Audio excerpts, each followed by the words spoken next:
नमस्कार मित्रांनो, माझं नाव सुशांत. तुम्ही माझं चॅनल आहे व्हायटेज ब्लॉग म्हणून, तिथे मला बघितलं असेल. खूप महिने झाले मी व्हिडिओ अपलोड करत नव्हतो, कारण की त्याच्यामागचं एक कारण होतं. माझ्या आईची जी परिस्थिती होती, म्हणजे माझ्या आईला कॅन्सर होतं आणि 5 वर्ष झाले मी माझी आईची ट्रीटमेंट करत होतो आणि 3 दिवस झाले, म्हणजे 10/4/2026ला आईचं निधन झालं. सो मी लगभग 5 वर्ष माझं आईची ट्रीटमेंट करत होतो आणि या 5 वर्षामध्ये माझ्या मम्मीने खूप सहन केलं आहे. तरी 5 ऑपरेशन म्हणजे कमी नसतात. 5 ऑपरेशन, 35 रेडिएशन थेरपी, 14 केमोथेरपी आणि 5 महिने आपलं इम्युनोथेरपी कमी नसते. आणि तरी पण माझ्या मम्मीला इतकं सहन करूनसुद्धा परत गाठ आली आणि 2025मध्ये माझ्या मम्मीचे ऑपरेशन केलं होतं, ब्रेस्ट काढण्यात आलं होतं. त्यानंतर आम्ही मुंबईला गेलो होतो.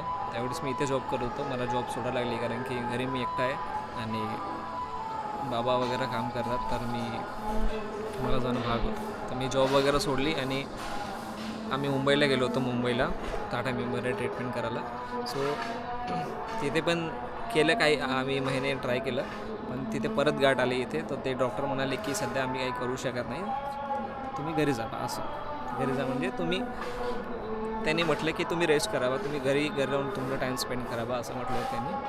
आणि त्यानंतर जी मम्मीची गाठ आहे ती वाढत गेली आणि मला बघावंसं नव्हतं वाटत, म्हणजे मला बघायसाठी हिंमत नव्हती राहत, कारण की माझ्या मम्मीला इतक्या वेदना होत होत्या की मला बघावत नव्हतं, कारण की इतक्या वेदना होत होत्या की मला स्वतः तिथे जाऊ तर मम्मीला बघून खूप वाईट वाटायचं, कारण की माझी मम्मी ही माझ्याकडून बघून जगत होती. म्हणजे तिचा जीव माझ्यामध्ये गुंतलेला होता की मला जर काही झालं तर माझ्या मुलाचं काय होणार.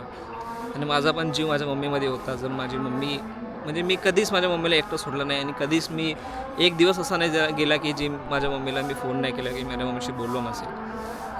हे जे काही वर्षे होते हे माझ्यासाठी खूप इमोशनल होते, पण मम्मीला खूप जास्त वेदना होत होत्या आणि त्या वेदनातच माझ्या मम्मीचा आता 10/4/2024ला निधन झालं. मला फक्त इतकं वाटते की मी माझं पकडून नाही, तर माझ्या मम्मीचे जे दुःख होतं ते दुःखातून ते दूर गेली, माझ्यापासून जरी दूर गेली, पण एक हे आहे की माझ्या मम्मीचं जे दुःख आहे ते संपवलं. मला तिची आठवण येते, नेहमी आठवण येते. 3 दिवस झाले मी घरी झोपू नाही शकलो, म्हणजे काय सांगायचं तुम्हाला. पण माझ्या मम्मीने मला म्हटलं होतं की मला म्हटलं होतं माझ्या भावनेनं, म्हणजे जे काही आहे त्यांना सांगितलं होतं की तिच्याकरतानी तिच्या मुलाचं आयुष्य हे थांबलेलं आहे, ते शिक्षण थांबलेलं आहे. तिच्याकरतानी, म्हणजे मी जॉब सोडला होता त्यावेळेस, तर तिच्याकरतानी तिला वाटलं की माझ्या मुलाचं आयुष्य बाकी आहे, मी ना थांबवून ठेवलेलं आहे हे आहे. तर माझं म्हणणं आहे माझ्या मम्मीला, आता माझी मम्मी नाही आहे, पण मी सांगतो की मम्मी तसं नाही आहे. तू होती तरी माझ्यासाठी सहन होतं, तू नाही आहे पण तू नेहमी माझ्यासोबत राहशील आणि तुझं पोरगं हे काहीतरी करून दाखवेल. मी तुला बोललो होतो, पण काही नाही. तू बोलली होती ना मला की तुझा पोरगा हे माझ्याकरता थांबले, तसं नाही होणार आम्ही. आणि मी आज सांगतो तुला की नाही, तुझा पोरगा काही ना काही करून दाखवेल तुला, आणि नक्की करून दाखवेल. हे तुझं पोरगाचं वचन आहे. आणि मी उद्यापासून काही ना काही चालू करेल, उद्यापासून स्टार्ट करेल, कारण की उद्या 14 एप्रिलला आपला डॉक्टर बाबासाहेब आंबेडकरची जयंती आहे.